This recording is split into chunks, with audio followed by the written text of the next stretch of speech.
இந்த வீடியோவை பாருங்களேன். ஒரு மனுஷனுக்கு பெருமாள் வேஷம் போட்டு அவர் நடந்து வந்து மணமக்களுக்கு ஆசீர்வாதம் செய்ய வச்சிருக்கிறாங்க.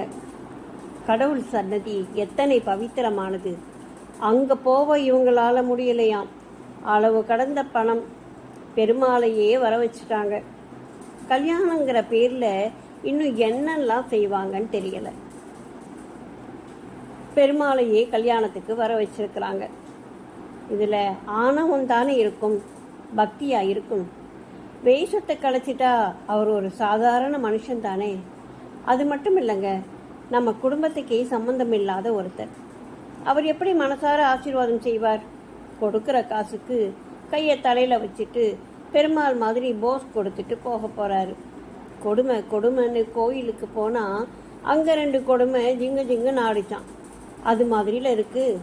பணம் இருக்கிறவங்க படுத்துகிற பாடு இருக்கே, ஐயையோ தாங்க முடியலைங்க.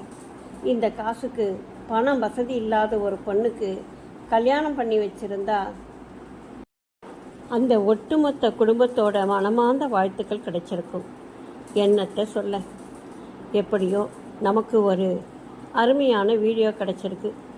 நாமளாவது மணமக்களை மனசார வாழ்த்துவோம்.